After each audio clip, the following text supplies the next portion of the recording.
The scene began. The man was lying in a blood-red bathtub. He couldn't get his dead girlfriend out of his mind. He decided to end his life to find her.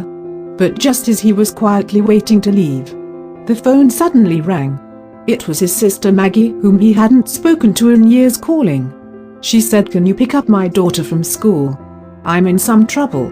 Richie held the phone for a long time in silence. This was the first time his sister asked him to help. He could not refuse.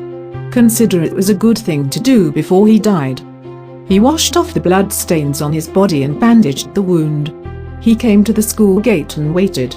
But their first meeting was not very friendly. After Sophia's gymnastics practice, the two were silent on the bus. When Richie dropped the girl off downstairs, Sophia turned him away mercilessly. Then she walked away without looking back. Richie still felt that he had nothing left to live for. Back home he still chose to die. But this time a different way to die, taking sleeping pills. Then the phone rang again. Who is this? You know who this is, and you know the number. It's $800. $800. I thought it was $600. No, that was yesterday. Today it's $800. Yeah, well, what if I give it to you tomorrow? What's it gonna be then? Richie said he would be right there. When he got downstairs he saw a phone. So he called the old guy selling the pills. Asked him why he took more than 20 sleeping pills but had no effect. The old man told him. Took it wrongly, it was the menopause medicine. After hearing this, Richie was so angry that he directly slammed the phone to pieces. These days it was too difficult to die. After entering the house, Sophia was as cold as ever. At this time Richie saw a painting on the wall. Sophia. He took the initiative to tell the story of himself and his sister as a child. "I once drew some flip books. The cartoon character in them was also named Sophia. At that time my sister loved to read it. I wondered if she named you after the character I drew. But his niece told him mercilessly, 'Mom never mentioned you at home. I will have an exam tomorrow morning. Please don't bother me.' Richie had to go aside to write a letter to his girlfriend. Told her he have to stay in the world a little longer.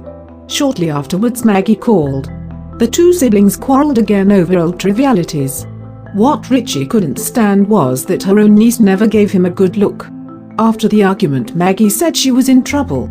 She was now in the police station. She wanted him to take care of her daughter for one more day. Sophia was very obedient to her mother. Sophia listened to her mother, packed her things, and was ready to go with Richie. But Richie was going crazy. He didn't know how to survive this time with a child. He had no choice but to take his niece to a bowling alley. Sophie didn't seem to be interested in any of this. She actually did her homework. That's when he was approached by Richie's former boss. He wanted to ask him about something, because his girlfriend had disappeared from the bar where Richie worked. When Richie saw the picture of the woman, he immediately lost his composure. It turned out that she was the woman who died of a drug overdose in the bar's toilet the day before. The boss knew the truth and collapsed. He grabbed Richie's neck fiercely. At that moment he wanted to be with his girlfriend. But even death did not want him. Then he saw someone from the bowling ball took out a packet of suspicious things. Richie was already a drug addict. Now he couldn't sit still any longer. He took Sophia to a nightclub with a somewhat scary atmosphere and left her alone at the door. Sophia was frightened and ran out. Richie suddenly panicked. Sophia said, "You used up the money. I want my money." Richie carefully explained, "I did not go to spend money. I came to this place just to get the animation book." He said he took it out of his pocket. This book turned up and played like an animation. There's a little girl who kept coming back to life. He had drawn it himself. Sophia didn't expect that her uncle, whom she had never met before, could really draw cartoons. She began to ask him about his life and reminded him to smoke less. Richie had not been cared for a long time. Looking at this lovely niece in front of him, he seemed to be touched by something in his heart. He told Sophia, "My sister and I grew up in an unhealthy family. My sister gave birth to you at a very young age. For the sake of the child, she stayed away from that family and from me, because I was also part of that family. Richie said he was a bad person. But Sophia didn't think so. The few hours we spent together, she started to become lively. Sophia gradually felt in love with her uncle. At that moment her favorite song suddenly came on in the dugout. She jumped and danced to the rhythm. Richie looked at the happy atmosphere. He enjoyed it all. It seemed that the gloomy emotions just thinking about suicide also swept away. Suddenly Sophia pulled Richie and invited him to dance with her, but inadvertently saw the wound on his wrist. Sophia seemed to understand something. Richie walked on the road. Due to excessive blood loss, finally collapsed. Sophia rushed to buy medicine for him. The unconscious Richie seemed to see his girlfriend.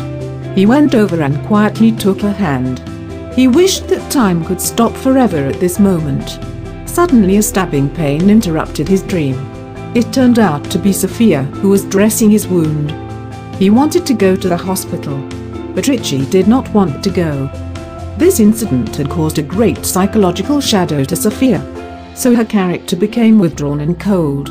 Richie was angry and found Darren. Without saying a word, he beat him severely. Then he handsomely dragged Sophia out of here. This time she no longer alienated Richie. She snuggled up to his shoulder, no defense, but only trust. With nowhere else to go, he returned to his sister's house.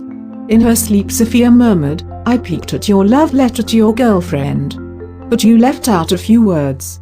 You forgot to tell her that you love her. This was the reason for your failure." Richie looked at the letter and seemed to understand something. At that moment the doorbell rang. It turned out that the security guard had found out that he was the one who broke the phone in the surveillance. He was thrown out of the apartment. Richie had to go and wait in front of the detention center. His sister finally came out. The two of them were speechless. Sophia finally waited for her mother. Before going to bed, she jumped into Richie's arms happily. She said goodnight to him. This made Richie's heart felt a little warm. Maggie saw her daughter's change of heart towards him. She liked this uncle. Maggie directly took out a pile of money and handed it to Richie. She told him not to contact him anymore. She did not want her daughter to set a bad example. Richie did not accept the money, but told the story of his own childhood. In the 4th grade, there were two people who always bullied him. It was his sister who bravely stood up for him. She stood up and defended him with her fists. She said loudly to those who bullied him, "Don't mess with my brother." At that moment I knew I had the coolest sister in the world. After Richie left, his sister couldn't hold back her tears. After returning home he decided to commit suicide. At that moment the phone rang again. He hesitated for a long time and finally picked up the phone. His sister invited him to the house for lunch. If he was late or let his daughter down, she would kill him. Richie agreed. He could not die again. Now he has a glimmer of light in his heart. Richie bandaged the wound again and burned the letter he wrote to his girlfriend. Then he wrote a new one. "I love you. I miss you so much. So before I really disappear, I can't stop waiting for death. I have to keep being reborn. Because I have something to love. And my love needs me to be better. That's probably the meaning of life. Don't ever give up on yourself. Because you never know when you will be someone else's light and hope."